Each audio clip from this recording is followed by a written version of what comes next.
ನಂಜನಗೂಡು ತಾಲೂಕಿನ ಗಟ್ಟವಾಡಿಪುರ ಗ್ರಾಮದಲ್ಲಿ ನೂತನವಾಗಿ ರಾಜ್ಯ ರೈತ ಸಂಘ ಹಾಗೂ ಹಸಿರು ಸೇನೆ ಗ್ರಾಮ ಘಟಕ ಮತ್ತು ಸೇರ್ಪಡೆ ಕಾರ್ಯಕ್ರಮದಲ್ಲಿ ಮಾತನಾಡಿದ ಟಿಆರ್ ವಿದ್ಯಾಸಾಗರ್ ಅವರು ಕಾಂಗ್ರೆಸ್ ಸರ್ಕಾರ ಬಂದಾಗ 5 ಗ್ಯಾರಂಟಿಗಳನ್ನು ಜನರಿಗೆ ಕೊಟ್ಟಿದ್ದಾರೆ. ಆದರೂ ರೈತ ಸಂಘಟನೆಗಳನ್ನು ಏಕೆ ನಿರ್ಮಾಣ ಮಾಡಬೇಕು? ಪ್ರಧಾನಮಂತ್ರಿ, ಮುಖ್ಯಮಂತ್ರಿ, ಸ್ಥಳೀಯ ಸಂಘ ಸಂಸ್ಥೆಗಳ ಜನಪ್ರತಿನಿಧಿಗಳನ್ನು ಆಯ್ಕೆ ಮಾಡುವವರು ರೈತರು, ದೇಶವನ್ನು ಕಟ್ಟಿರುವವರು ರೈತರು. ಆದರೆ ಇಂದು ರೈತರಿಗೆ ಸರಿಯಾದ ಬೆಲೆ ಸಿಗುತ್ತಿಲ್ಲ. ಸೂಕ್ತ ಬೆಲೆಗಾಗಿ ರೈತರು ಇಂದು ಹೋರಾಟ ಮಾಡಬೇಕಾಗಿದೆ ಎಂದರು.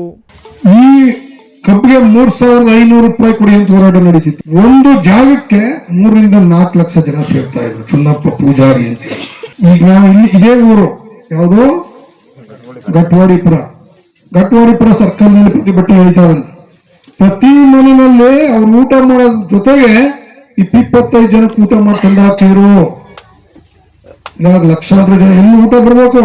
ಒಬ್ಬೊಬ್ಬ 10,000 ರೊಟ್ಟಿ, 20,000 ರೊಟ್ಟಿ, ಅಲ್ಲಿ ರೊಟ್ಟಿ ತಿಂತಾರಲ್ಲ, ಜೋಳದ ರೊಟ್ಟಿ ಮಾಡ್ಕೊಂಡ್ಬಂದು ಉದ್ದಕ್ಕೆ ಎಲ್ಲ ತಿಂದ್ರು ಕೂಡ ರಾತ್ರಿಗೆ ಇನ್ನೂ 2 ಲಕ್ಷ 3 ಲಕ್ಷ ರೊಟ್ಟಿ ಇರೋಣ. ತಾಲೂಕಿನ ಸರ್ಕಾರಿ ಕಚೇರಿಗಳಲ್ಲಿ ಲಂಚಾವತಾರ ತಾಂಡವವಾಡುತ್ತಿದೆ. ರೈತರೇ ಕಟ್ಟಿರುವ ದೇಶದಲ್ಲಿ ಇಂದು ಲಕ್ಷಾಂತರ ಕೋಟಿ ಸಾಲ ಮಾಡಿ ಬೀದಿಗೆ ತಳ್ಳಿದ್ದಾರೆ. ಬಂಡವಾಳ ಶಾಹಿಗಳು ಬಂದು ರೈತರ ಭೂಮಿಯನ್ನು ಕಸಿದುಕೊಳ್ತಿದ್ದಾರೆ. ಬೆಳಗಾವಿಯಲ್ಲಿ ಕಬ್ಬಿನ ಬೆಲೆ ನಿಗದಿ ಮಾಡಲು ಲಕ್ಷಾಂತರ ಜನ ಸೇರಿ ಒಗ್ಗಟ್ಟು ಪ್ರದರ್ಶನ ಮಾಡಿದ ಫಲವಾಗಿ ಸರ್ಕಾರವೇ ಇತ್ತ ತಿರುಗುವಂತೆ ಮಾಡಿದ್ದು ರೈತರು.